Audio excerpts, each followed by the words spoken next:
بسم اللہ الرحمن الرحیم اللہم صلی علی سیدنا مولانا محمد مفتاح الخیر والاسرار ومغلاق الشر والظلمات وآلہ وبارک وسلم۔ السلام علیکم ورحمۃ اللہ وبرکاتہ۔ سلسلہ افہام و تفہیم میں آپ سب کو خوش آمدید۔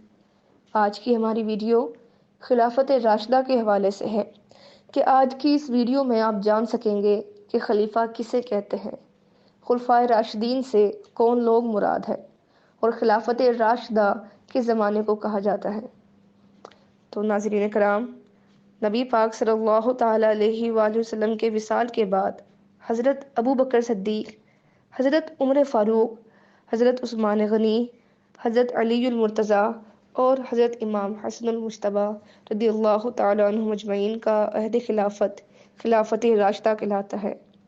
اس عہد کی مجموعی مدت 30 سال ہے، جس میں حضرت ابو بکر صدیق رضی اللہ تعالیٰ عنہ اولین اور حضرت علی رضی اللہ تعالیٰ عنہ آخری خلیفہ ہیں۔ امام حسن علیہ السلام کی خلافت کے 6 ماہ خلافت علی میں شمار ہوتے ہیں۔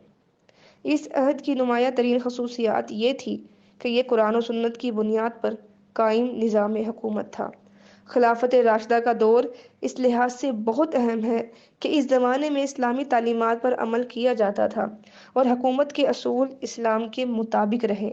یہ زمانہ اسلامی فتوحات کا زمانہ ہے اور اسلام میں جنگ جمل اور جنگ صفین جیسے واقعات بھی پیش آئے۔ جزیرہ نما عرب کے علاوہ ایران، عراق، مصر، فلسطین اور شام جیسے ممالک فتح کیے گئے اور یہاں پہ نظامی حکومت اسلام کے عین مطابق کیا گیا۔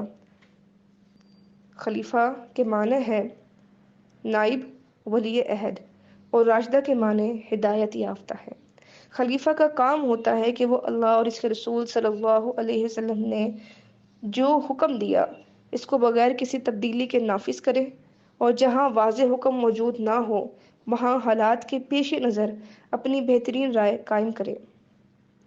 نبی پاک صلی اللہ تعالیٰ علیہ وآلہ وسلم نے فرمایا، فَعَلَيْكُمْ بِسُنَّتِي وَسُنَّتِ الْخُلَفَاءِ الرَّاشِدِينَ، میری اور میرے ہدایت یافتہ خلفائے راشدین کی سنت کو اختیار کرو۔ نبی پاک صلی اللہ تعالیٰ علیہ وآلہ وسلم نے اپنی حیات پاک میں ہی تمام خلفائے راشدین کے فضائل بیان کر دیے۔ اب ان میں سے کسی ایک کو بھی جھٹلانا کسی مومن کا کام نہیں ہو سکتا۔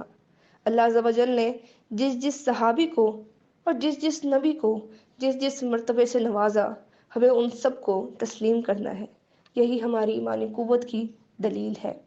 جس طرح انبیاء میں اللہ نے کسی کو خلیل اللہ کہا تو کسی کو ذبیح اللہ، کسی کو روح اللہ کہا تو کسی کو حبیب اللہ، اسی طرح اللہ عز و جل نے صحابہ کرام میں سے کسی کو سب سے زیادہ باحیا ہونے کا درجہ دیا تو کسی کو سب سے زیادہ اپنا مال اسلام پہ خرچ کرنے کی توفیق دی، کسی کو شیر خدا قرار دیا تو کسی کی حیا کے بارے میں فرمایا کہ فرشتے بھی ان سے حیا کرتے۔ تو ہمیں ان سب کے فضائل کو تسلیم کرنا ہے۔ حضرت ابوبکر صدیق رضی اللہ تعالیٰ عنہ کے متعلق نبی پاک صلی اللہ تعالیٰ علیہ وآلہ وسلم نے فرمایا کہ کسی شخص کے مال نے مجھے اتنا فائدہ نہیں پہنچایا جتنا فائدہ ابوبکر کے مال نے پہنچایا ہے۔ حضرت عمر فاروق رضی اللہ تعالیٰ عنہ کی فضیلت پر نبی پاک صلی اللہ تعالیٰ علیہ وآلہ وسلم نے فرمایا کہ اگر میرے بعد کوئی نبی ہوتا تو عمر ہوتا۔ حضرت عثمان غنی رضی اللہ تعالیٰ عنہ کی حیا کے بارے میں نبی پاک صلی اللہ تعالیٰ علیہ وآلہ وسلم نے فرمایا کہ میں اس شخص سے کیسے حیا نہ کروں جس سے فرشتے بھی حیا کرتے ہیں۔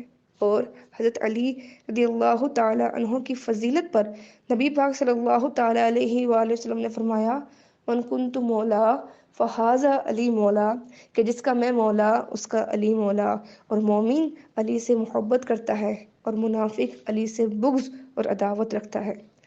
تو تمام خلفائے راشدین کی فضائل آپ کے سامنے ایک ایک حدیث کی روشنی میں پیش کیے گئے تاکہ یہ ویڈیو طوالت اختیار نہ کرے۔ اسی طرح کئی احادیث سے ان کے فضائل واضح ہوتے ہیں، تو ہمارا کام ہے کہ ہم ان کی فضائل کو مانیں، ان کی سیرتوں کو پڑھیں اور خود کو ان کی سیرت کے مطابق ڈھالنے کی کوشش کریں تاکہ ہم اچھے مسلمان ہونے کا ثبوت دے سکیں۔ مجھے اور میری ٹیم کو دعا میں یاد رکھیے گا۔ السلام علیکم، اللہ حافظ۔